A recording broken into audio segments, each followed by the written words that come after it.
and cardiovascular lista for BSN1, Y3, M9A. And I will demonstrate the hot and cold compress. First, we need to identify the patient using the three identifiers. Patient's full name, birthday, and check the wristband. So, what's your name? I'm VCG Tormento. Birthday, September 14, 2005. age. I'm 20 years old. Can I take your wristband, sir? Yes, sir. Okay, thank you. Next, verify order, duration, location, and desired temperature.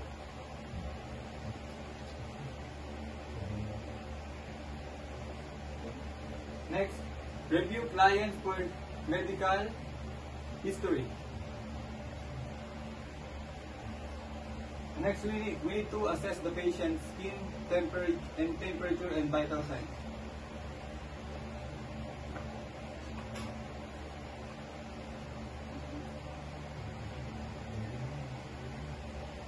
Sir, out of 1 is the lowest and 10 is the highest. How is the pain, sir? 9. 9. 9 is too high, sir. And we inspect the wound, sir. And the size.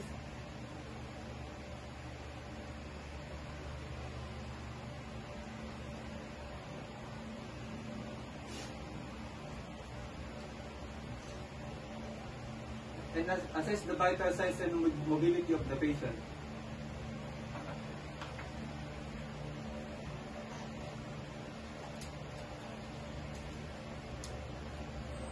Sir, are you putting thermometer?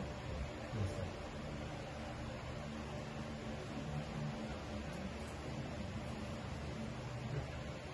Can I have your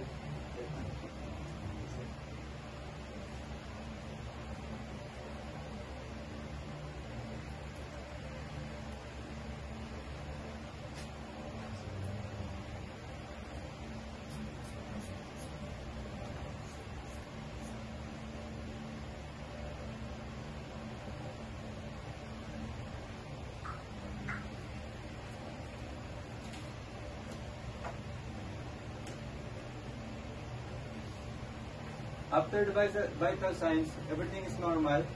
Our BP and temperature is okay.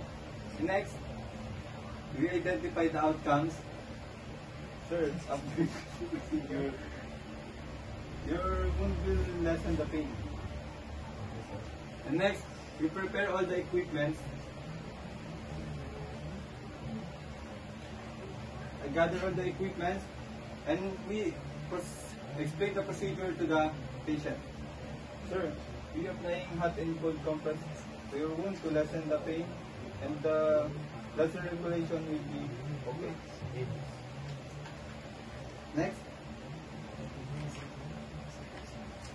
Next, we provide privacy.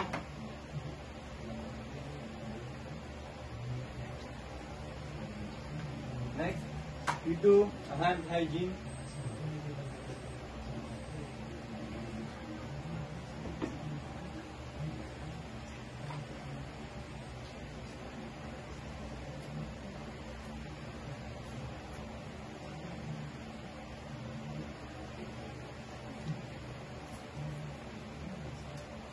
Next step, we put towel under the arm of the patient.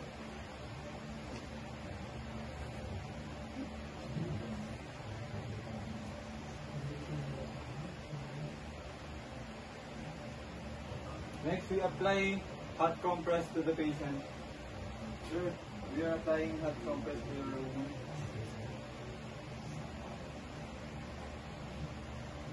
Five to 10 minutes. If any irritation or pain of the patient, we remove it immediately.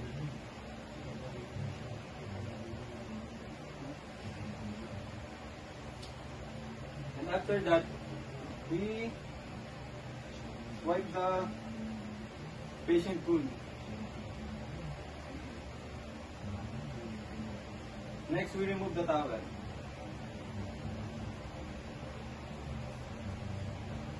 And check the vital signs of the patient. And ask the patient's pain level. Sure, from 1 to 10, What is your pain level? Now is 2. 2. From 9, it's going down to 2.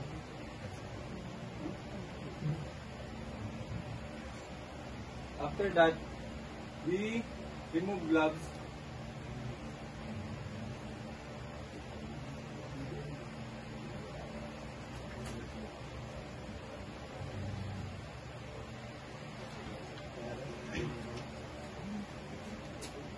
And do hand hygiene. After hand hygiene, we document everything.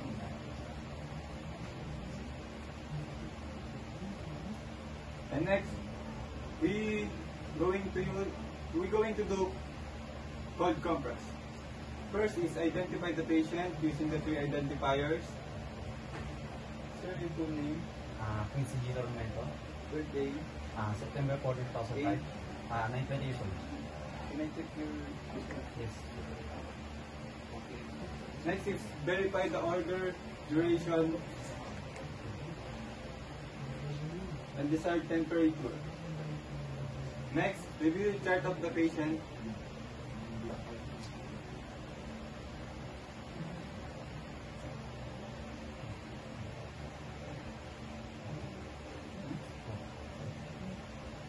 Assess client skin temperature, pain sensitivity.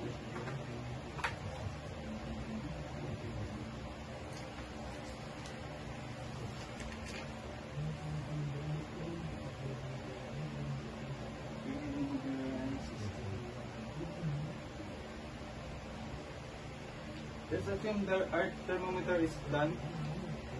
37.5 is normal. Next, we inspect the wound of the patient. We inspect the color, size, odor. Next,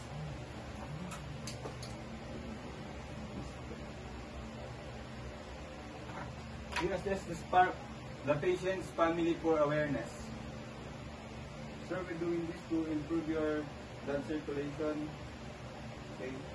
Thank you.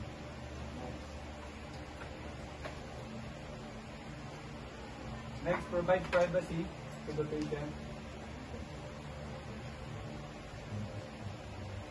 Next, explain the procedure to the patient. Sir, we applying cold compress to your wound to lessen the pain. Next is hand hygiene.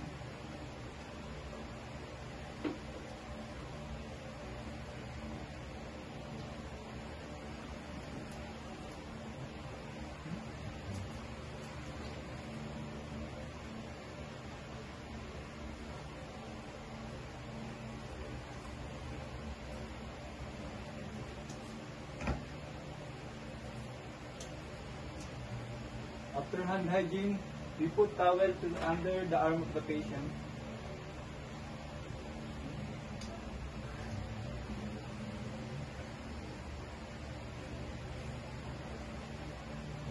Next, we get the cold compress.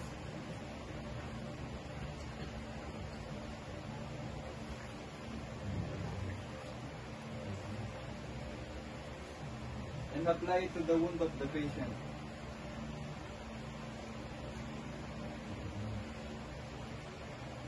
Five to 10 minutes. And if any irritation or pain, remove it immediately. Let's assume it's 5 minutes. We remove it.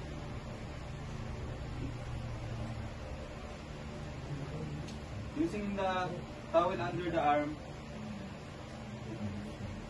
we wipe the wound of the patient and remove it. From scale, and ask the patient the scale of pain. Sir, from 1 is the lowest and 10 the highest, 1 is the pain scale. Now it's 2. From 9, it's down to 2. It's okay. Next, remove the gloves and do a hand hygiene.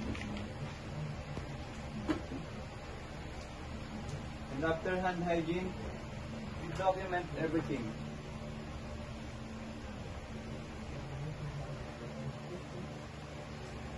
And we are done.